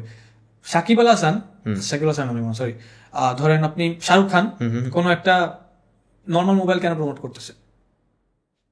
বিকজ কি ও প্রমোট করলে কি মানুষ কিনবে প্রোডাক্টটা? কারণ মানুষ তো জানে ও ওটা ইউজ করতেছে না, মানুষ তো জানে ও আইফোন ইউজ করতেছে, তারপরও কেন করতেছে?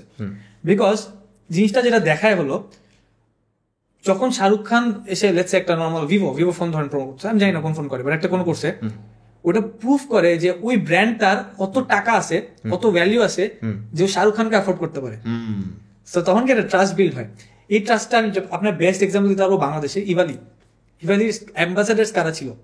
টপ স্পোর্টসম্যান, আয়মান সাদিক, আর আমার তামিম বলছি, মাশরাফি না, আরেকটা ছিল, বাট ওরা সবাই মানে খুবই কি বিল্ড করছে ওদের, মানে ট্রাস্ট বিল্ড করছে, দ্যাটস ইট। ওরা কি বলছে মানুষকে কিনো প্রোডাক্ট না, ওরা কিন্তু বলে না, কিন্তু ওই ব্র্যান্ডটা যত ওকে অ্যাফোর্ড করতে পারে, ওকে ফেস হিসাবে রাখতে পারে, মানে কিন্তু ওর ট্রাস্ট আছে, আর যে ট্রাস্টটাতেই মানে ফাটায় মানুষকে বেচতে পারছে। সো এক্সাম্পলটা বুঝতে পারছেন? এই জন্যই কিন্তু মানুষ আসলে এদেরকে পাঠায় এই ফেস হিসেবে। এমন না যে চায় যে ওর থ্রুতে আজকে আমি 2000 টাকা বেচে দিব, 5 লাখ বেচে দিব, এমন না।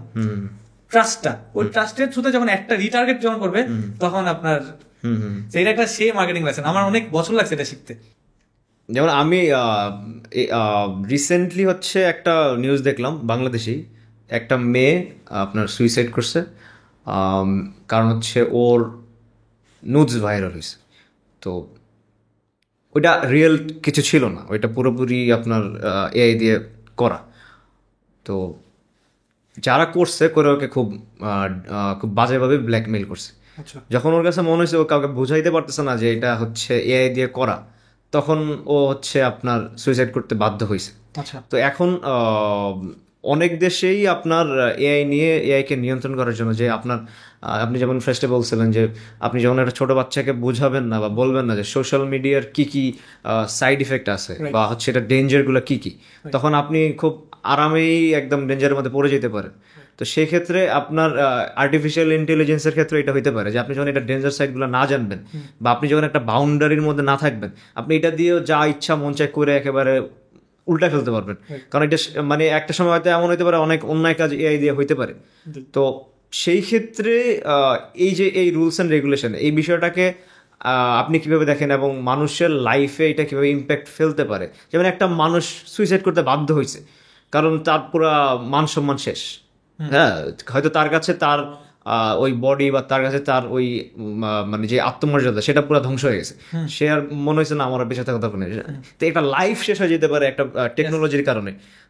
এটা মানে খুবই ডেঞ্জারাস আমার কাছে ফিল হয়েছে। তো সেক্ষেত্রে প্রত্যেকটা দেশেই বা ওয়ার্ল্ডের সব জায়গায় হচ্ছে এআই যে কি বাউন্ডারিজ থাকা উচিত বা এই যে রুলসগুলো করার দরকারটা কিরকম আপনার মনে হয়? বা ফার্স্ট অফ অল আমার তো মনে হয় যে প্রাইভেসিটা মানে আমরা যদি এআই যদি ম্যাস স্কেলে যত হইতেছে অলরেডি, প্রাইভেসিটা তো দেওয়াটা সবচেয়ে ইম্পর্টেন্ট, তাই না? যে এগুলা কতটা আটকাতে পারবে না আটকাতে পারবে। অলরেডি এগুলো অনেক লিগাল ইস্যুস হয়, বুঝছেন? এইটা আমি জানতাম না, এই সুইসাইড নিউজটা জানলাম রিসেন্টলি, এখানে আসার পরে আর কি জানলাম।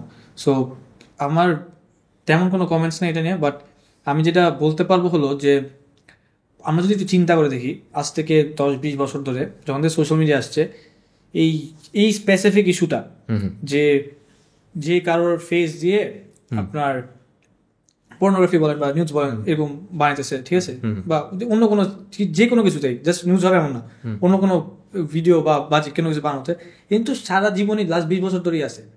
এখন যেটা ডিফারেন্স হইতেছে হলো ম্যাস স্কেলে করা যাইতেছে, বিকজ এআই আছে, ফাস্টার করতে পারতেছে। কিন্তু কোন মানে আমরা যদি চিন্তা করি সব এআই দিয়ে কিন্তু করা যায় না। আপনার ডিফেক্ট করতে হলে আপনার অনেক স্পেসিফিক যেগুলা মোস্টলি আই গেস চায়না থেকে আছে, যেগুলা রেগুলেশনস নাই ওইগুলাতেই খালি করা যায়, এমন আছে আর কি জিনিসটা।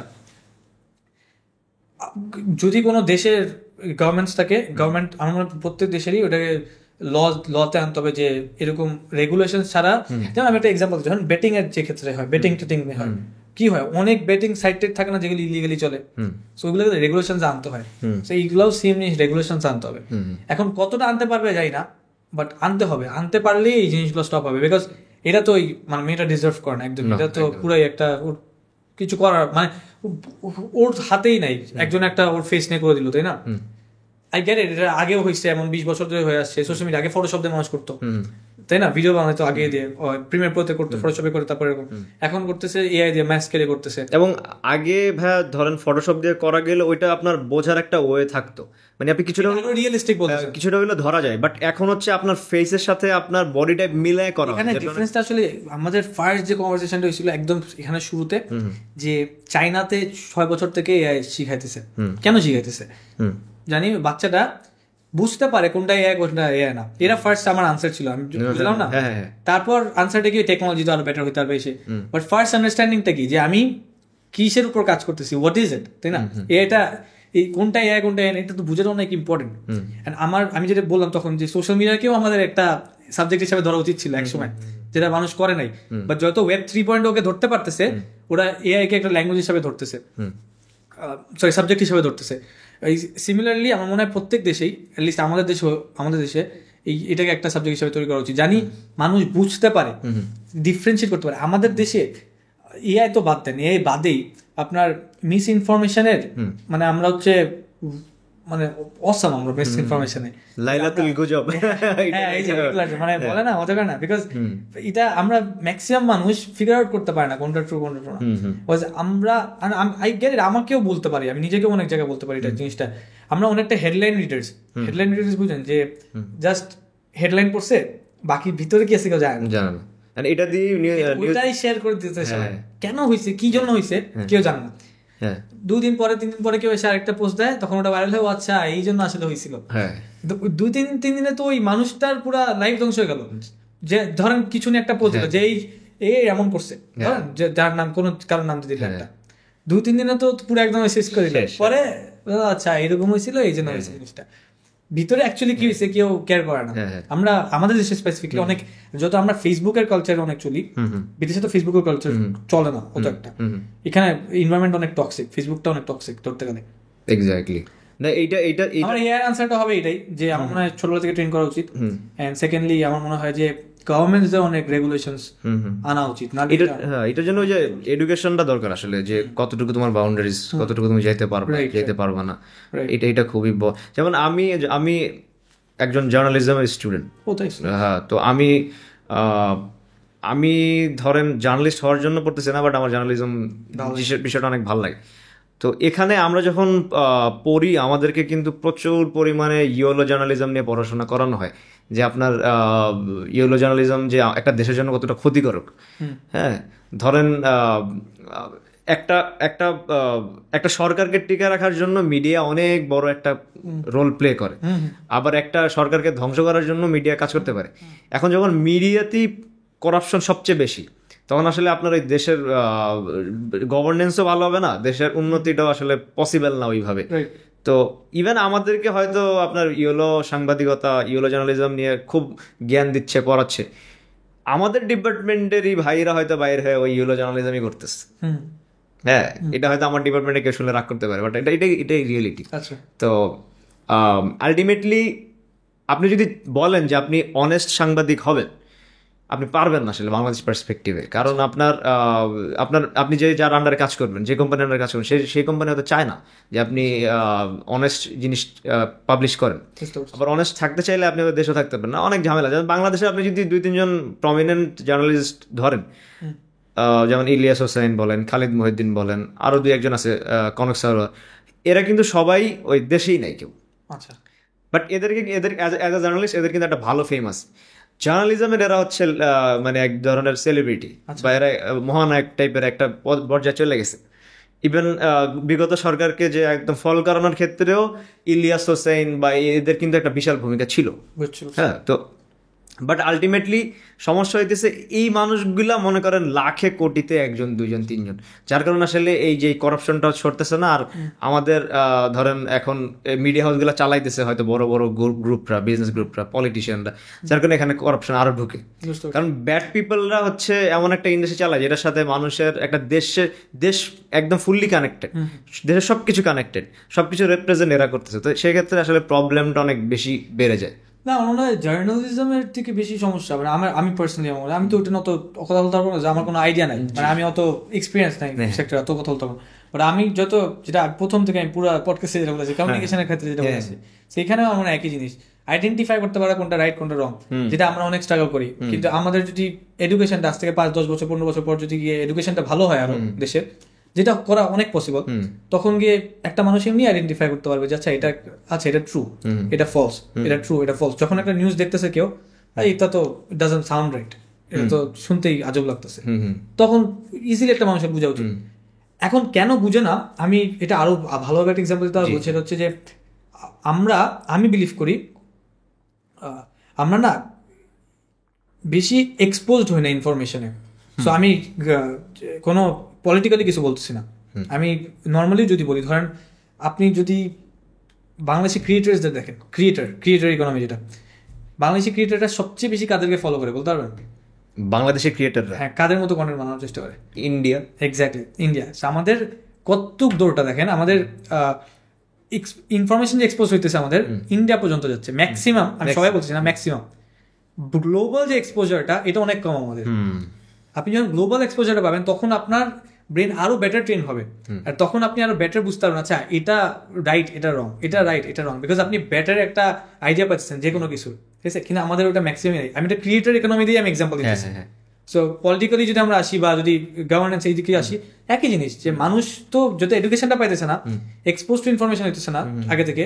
এডুকেশন পেলে তো আগে থেকে এক্সপোজ হইতে বেশি ইনফরমেশন, আগে থেকে শিখতো আচ্ছা এটা তো ইট ডাজন্ট মেক সেন্স, ঠিক আছে এরকম। কিন্তু এখন যদি একটা আজব জিনিসও বলা হয়, ওটাকেও মানুষ রিয়ালিটিতে নিয়ে নেয়, অনেক সময় বিশ্বাস করে ফেলে, because they are not expose to much information, যেটার কারণে রাইট রংকে, কোনটা রাইট কোনটা রং, এটা জীবনে করতে পারে। যেমন রিসেন্টলি আরেকটা জিনিস খুব বেশি অনেক বেশি সমালোচনা অনেকে করছে, অনেকে ভাবছে যে এটা রিয়েল, আবার অনেকে রিয়েল, মানে অনেকে জানতো যে ইনফরমেশন আসলে রিয়েল না। যেমন অনেকে মানে মাঝখান দিয়ে হইতেছিল যে আমাদের যে বর্তমান প্রধান উপদেষ্টা, উনি হচ্ছে কোনো একটা রাষ্ট্রকে 1,000 কোটি টাকা, মানে বাংলাদেশি টাকা 1,000 কোটি টাকা দান করছে, মানে তারা একটা সন্ত্রাসী রাষ্ট্র, এখন সবাই জানে ওই রাষ্ট্রের নাম কি। তো ওই রাষ্ট্রকে আসলে সে টাকা দেয় নাই, এই যে একটা মিস ইনফরমেশন। এবং এটা নিয়ে অনেকে যে এই তো ইসরায়েলের বা ওই সন্ত্রাসী রাষ্ট্রের হচ্ছে দোসর, বা সেই রাষ্ট্রকে হচ্ছে টাকা দেয়। তো সেই ক্ষেত্রে এই যে উনি হয়তো এটা করে না, বাট ওনার সম্বন্ধে একটা বাজে একটা ইনফরমেশন। এবং ধরেন আর্জেন্টিনার মেবি প্রেসিডেন্টের সাথে এই যে নেতানিয়াহু, উনি যখন মানে ওনার সাথে মিট হয়েছে, হ্যান্ডশেক করছে বা কোলাকুলি করছে, ওইটাকে ধরেন ইউনূস সাহেবের মুখ বসায় দিয়ে ওইটার মানে একটা ডিফেক্ট করে এটা একটা ছবি বানানো হয়েছে।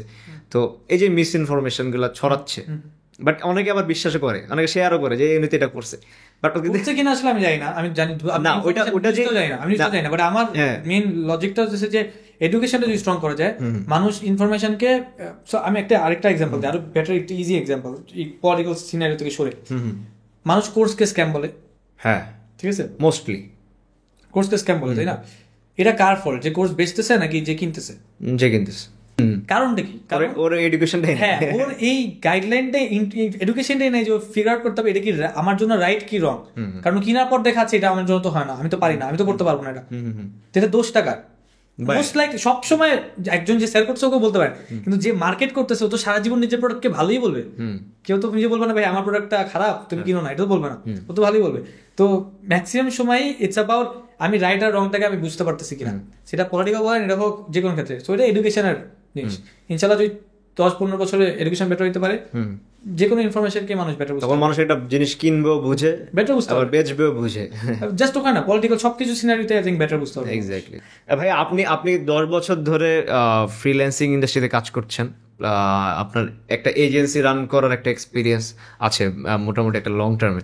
তো বাংলাদেশে বা বাংলাদেশের পার্সপেক্টিভে আমাদের বয়সী কেউ যদি ধরেন একটা এজেন্সি বিজনেস শুরু করতে চায়, সেই ক্ষেত্রে সে কি কি ভুল করতে পারে বা কি কি ভুল তাকে অ্যাভয়েড করতে হবে শুরু থেকে, কি কি মাথায় রেখে একটা বিজনেস সে রান করতে পারে, বা ক্লায়েন্ট হান্ডিং থেকে শুরু করে, এই ছোট একটা আপনি এজেন্সি বিজনেস মাস্টার ক্লাস আমাকে যদি ছোট করে দিতেন। আচ্ছা, সো আমার ফার্স্ট, সো আমি তো এজেন্সি আসলে অনেক দিন ধরে চালাই না, বেশি 3 বছর মতো হয়েছে। তো প্রথমে সোশ্যাল মিডিয়ার মতো এজেন্সি, সোশ্যাল মিডিয়া এজেন্সি চালাইতাম, যেটা আমরা যে কন্টেন্ট বানিয়ে দিতাম, তারপর আপনার ফেসবুক অ্যাডস চালাই, মেইনলি ফেসবুক অ্যাডস চালাই দিতাম, ঠিক আছে। পরে এখন রিসেন্টলি এআই এর দিকে মুভ করছি, 3-4 মাস এরকম হয়েছে। সো আমি যদি এজেন্সি হোল একটা সেক্টর বলি, যেই এজেন্সি হোক, ভিডিও এডিটিং হোক, এআই হোক, যে কোনো ক্ষেত্রে যেটা হোক, আমার মনে হয় বাংলাদেশে সবাই যেটা সবচেয়ে বেশি স্ট্রাগল করে হচ্ছে ক্লায়েন্ট অ্যাকুইজিশন, ক্লায়েন্ট পাওয়াতে। কারণ এজেন্সি খোলা তো দুধভাত, একটা ফেসবুক পেজ খুলবো, একটা ওয়েবসাইট বানাবো, জাস্ট কয়েকটা পোস্ট করবো, এজেন্সি হয়ে গেল, আমার লোগো বানালাম, এজেন্সি হয়ে গেল। যেটা সবাই করে, 16 বছর বাচ্চাও করছে, 15 বছর বাচ্চাও করছে, 12 বছর বাচ্চাও করছে, এমন আছে এখন, ঠিক আছে, সবাই করছে। কিন্তু ক্লায়েন্ট পাওয়াটা যে ওটা সবচেয়ে ডিফিকাল্ট। এন্ড আমি যদি বলি, আমি আমার লাইফে সবচেয়ে বেশি এটাই স্ট্রাগল করছি আগে থেকে। আসলে আমি ছোটবেলা থেকে ফ্রিল্যান্স করতাম যেহেতু, আমার অনেক একটা ক্লায়েন্ট কমিউনিটি হয়ে গেছিল, যাদেরকে আমি হোয়াটসঅ্যাপে নক দিতে পারতাম, টেলিগ্রামে নক দিতে পারতাম, ইমেলে নক দিতে পারতাম। সো ওদের থ্রুতে আমি অনেক আমার ম্যাক্সিমাম ক্লায়েন্টসই লাইফে রিফারেল থ্রুতে আসছে। লাস্ট ধরেন 1-2-3 বছর হবে এরকম কাছাকাছি হবে, আমি হঠাৎ করে রিফারেল অত আর পাইতাম না, ঠিক আছে, হঠাৎ করে আর পাইতাম না অত বেশি। সো তখন গিয়ে আমি অ্যাকচুয়ালি নিজেকে, 3 বছর হবে না, আরো কম হবে, তখন গিয়ে আমি অ্যাকচুয়ালি নিজেকে ক্লায়েন্ট অ্যাকুইজিশনের ব্যাপারে আরো বেশি শেখানো শুরু করছি, যে কেমনে পাইতে পারি না পাইতে পারি।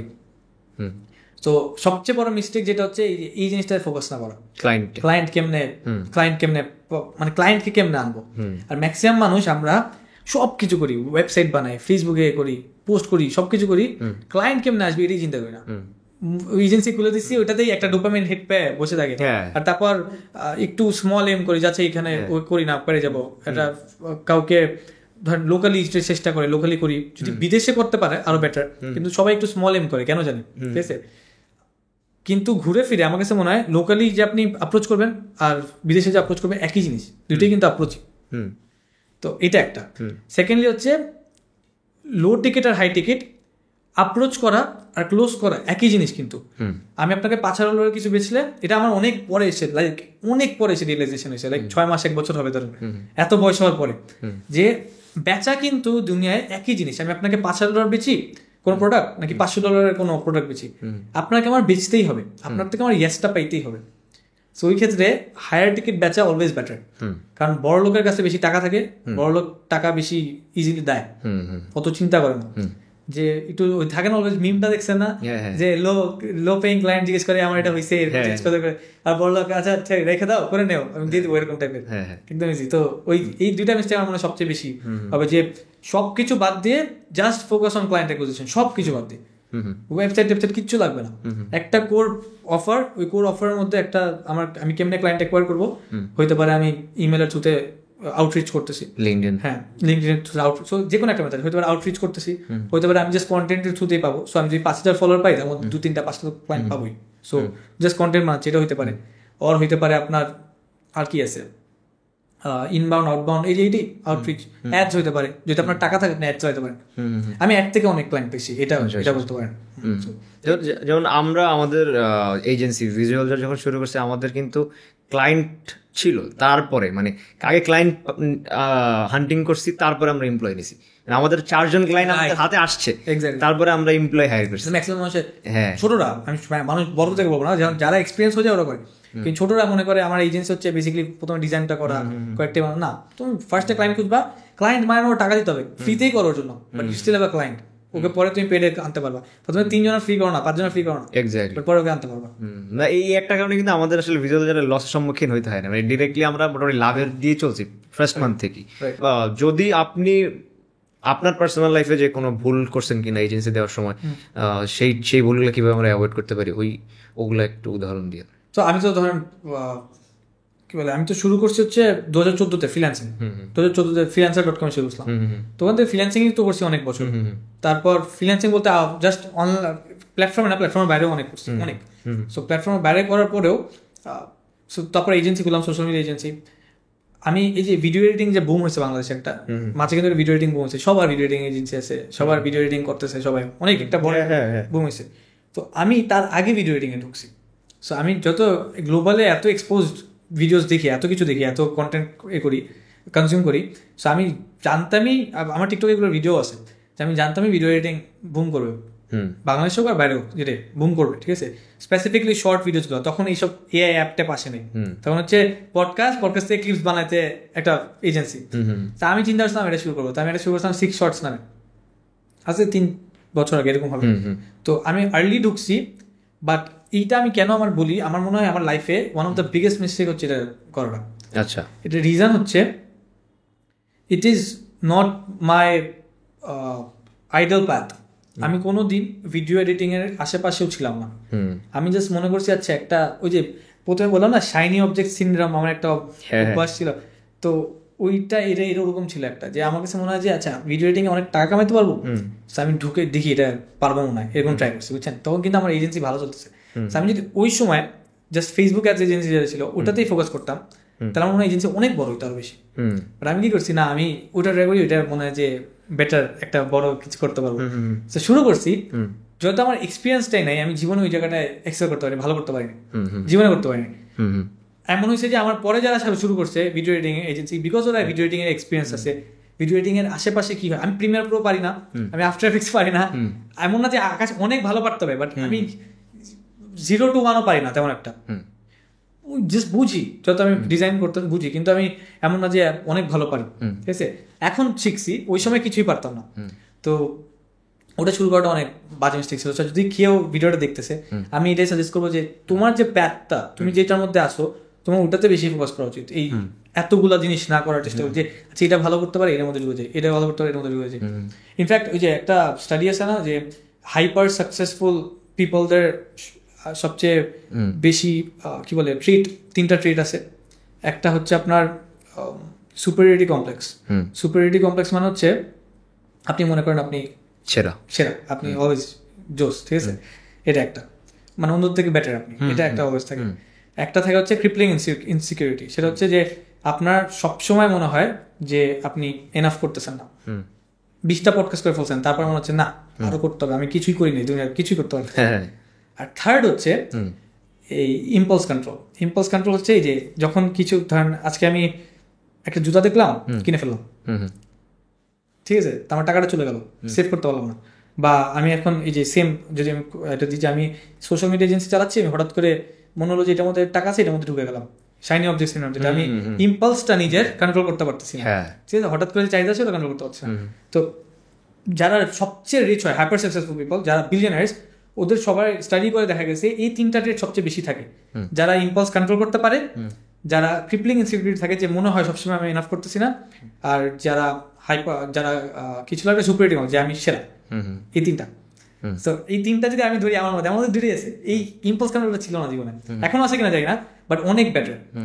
এই জিনিসটা আই থিঙ্ক ভুল, মানে আমার সবচেয়ে বড় ভুল হবে লাইফে যে আমি অনেক কিছু করার চেষ্টা করতেছি, যে জায়গায় একটা করলে আর অনেক বেটার, মানে অনেক বাস্কেটে আমি ফলো অনেক বাস্কেট ফলো করছি। যে এটার এক্সাম্পল লাগে ভিডিও এডিটিংয়ের জন্য স্পেসিফিকলি, সেটা আমার পাতি না, তারপর আমি ঢুকছি জিনিসটা। এখন হইতে পারে আমি প্যাথ বানাই ফেলছি, এত করে ফেলছি যে হয়ে গেছে, শিখে গেছি, বাট ওটা ওই সময় আমার পাতে ছিল না, বুঝতে পারছেন? আপনি অনেক ভালো ভালো অ্যাডভাইস দিলেন। এখন আমি আপনাকে জিজ্ঞেস করতে চাই, what is the best advice you have ever received? So আমার মাথায় তেমন একটা নাই অ্যাডভাইস, বাট আমার মাথায় অলওয়েজ একটা থাকে, সেটা নেইমারকে চিনেন? নেইমারের একটা এখানে ট্যাটু আছে। হ্যাঁ, সুবা, আমি ট্যাটু অনেক ভালো লাগে, বাট মানে রিলিজিয়াস এর জন্য করতে হয় না, ঠিক আছে? সো নেইমারের এখানে ট্যাটুটা হচ্ছে টুডো পাসা, মানে TUDOPASSA পাসা। হ্যাঁ, আই থিঙ্ক পর্তুগিজ, সো ওটার মিনিং হচ্ছে এভরিথিং পাসেস। হ্যাঁ, এভরিথিং পাসেস মানে দুনিয়ায় কোনো কিছুই চিরস্থায়ী না, মানে আপনি সবকিছুই একদিন চলে যাবে। And I love that. আমার কাছে মনে হয় যে ওই ফ্রেমটা অনেক, আমি ওরা নিজেকে অলওয়েজ বলতে থাকি অ্যাডভাইসটা, যে আমি যদি কোনোদিন ট্যাটু নিতাম, আমি বলিউডে নিতাম যে এভরিথিং পাসেস। সো আজকে আমি হয়তো আমাকে কেউ খারাপ কিছু বলতেছে, I know I am gonna die someday, so it doesn't matter, I know he is gonna die someday, it doesn't matter. So overall পার্সপেক্টিভে কোনো কিছু অত কিছু ম্যাটার করে না দুনিয়ায়, বুঝতে পারছেন? So I love that. আমি অ্যাডভাইস যাই না, মাথায় আসতেছে না কোনো, বাট এই জিনিসটা আমার অলওয়েজ মাথায় থাকে। সো এটা অনেক অনেক ভালো একটা মানে উদাহরণ। এরপরে আমি যদি জিজ্ঞেস করি, আপনার আইডল পার্সনকে, মানে আপনি যাকে ফলো করেন বা মনে হয় যে তার মতো হতে চাই? একটা না, অনেস্টলি অনেকজনই আছে, বাট আমি যদি বলি যে একজন লাইফ যে অনেক চেঞ্জ করছে, পুরো মাইন্ডসেট অনেক বেড়ে করছে, গ্যারি ভেনারচাক। গ্যারি ভেনারচাকের, আমি যেমনই আসছে আজকে মানুষ, আমার মনে হয় গ্যারি ভেনারচাকের অনেক বড় একটা অবদান। আমি 2019-এর দিকে ওর ভিডিও অনেক দেখতাম। আচ্ছা। অ্যান্ড ও জানি না দেখছেন, গ্যারি ভিকে তো চিনেন? হ্যাঁ, গ্যারি ভি ফাটায় ওই সময় ভিডিও দেখতাম। আই থিঙ্ক ওর একটা অনেক বড় অবদান আছে। আইডল পার্সন উপাধে আমার মনে হয় না আমি অন্য কাউকে, আই থিঙ্ক গ্যারি ভি হবে। আচ্ছা। I think Gary Vee is amazing.